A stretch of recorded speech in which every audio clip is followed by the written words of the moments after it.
Lakini baada ya ule mchakato kamilika tukaona kuna kama maneno yalianza kuibuka baadhi ya wanachama kwamba kuna utaratibu hujafuata na vitu kama hivyo. Hali ya demokrasia pale ndani ya chama ikoje? Wewe bwana hao watu haya maneno na wengine wakafukuzwa wanachama. Unajua jambo lolote zuri aliwezi likakosa maneno. Hata wewe tu ukitaka kujenga nyumba yako nzuri pale, mwingine atasema unanimwagia maji machafu, anamtumia fundi gani? Hizo tunazita ni husuda tu ndogo ndogo, hazikosekani. Lakini la kwanza ambalo ni muhimu sana, katiba ya CCM inasema kikao cha juu chenye nguvu kuliko vikao vyote ni mkutano mkuu wa CCM. Mikao vingine vyote vinaweza vikafanya maamuzi, lakini mkutano mkuu kafuta yote. Na unajua kwa sababu gani? Kamati kuu ina watu wachache, neki ina watu wengi kidogo. Mkutano mkuu ndio unaleta watu kutoka kila wilaya nchi nzima wanakaa mule ndani. Kwa hiyo ndio chombo kikubwa kabisa.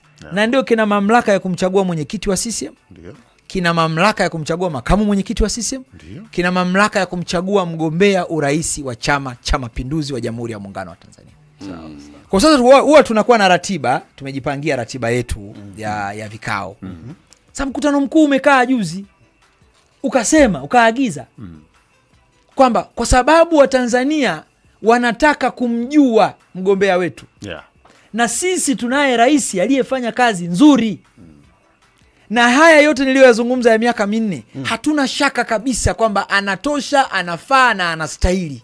Mkutano mkuu kaagiza, tunataka taratibu zote zifanyike, huyu achaguliwe kuwa ndiye mgombea wa urais wa CCM. Bwana, tukatoka pale, tumeagizwa na mkutano mkuu, tukakimbia secretariat, tukatengeneza azimio, tukarudi neki, tukakaa, vikao vyote vikakaa, kuweka sawa mambo ya kutekeleza agizo la wakubwa. Maana wakubwa wa Chama cha Mapinduzi ni mkutano mkuu. Na mkutano mkuu ulikuwa na sababu. Moja ni kazi ya Rais Samia aliyoifanya. 2, kwa nini tusubiri? Sisi ndio wenye maamuzi. Hata tukija huo mwezi wa 5 au wangapi, sisi hawa ndio wenye maamuzi. Kwa hiyo zoezi lile limezingatia katiba, limezingatia kanuni za chama chetu, taratibu zote zikafuatwa, likarudisha pale jina likapigiwa kura zikahesabiwa, akachukua kura zote za mkutano mkuu. Sasa wewe ukitoka kule mkoani, huko kijijini, ukataka kupinga maamuzi ya mkutano mkuu, ziko taratibu za chama chetu. Sio za kwenda kwenye chombo cha habari kusema kwamba mimi sikubaliani na yale ni maamuzi halali ya kikao kikubwa kabisa cha chama chetu, ambacho hakuna hata mwenyekiti mwenyewe. Mkutano mkuu ukasema mwenyekiti, sisi kwa kauli moja tunasema maamuzi fulani ya neki hatuyatambui.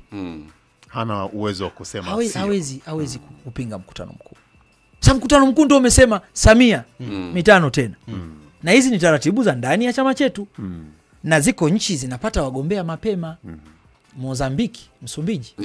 Msumbiji wamepata mgombea wao mwaka mzima kabla. Anapata nafasi ya kujitambulisha kwa watu. Watu wanampima ana sifa. Watu wanampima ana vigezo. Watu wanamjua.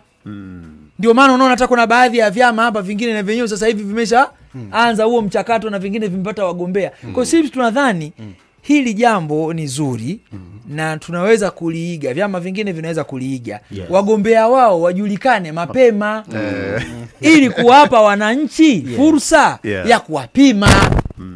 Kama ndio bwana wewe ndio tumekupa unatosha, watu waseme. Kama ni mkwepa kodi, watu watasema mbona wewe bwana mmemteua huyu jamaa anakwepa kodi. Mbona mmemteua huyu jamaa rekodi yake ina mashaka. Lakini kuwapelekea Watanzania mgombea dakika za majeruhi kwamba bana surprise ndio huyu hapa.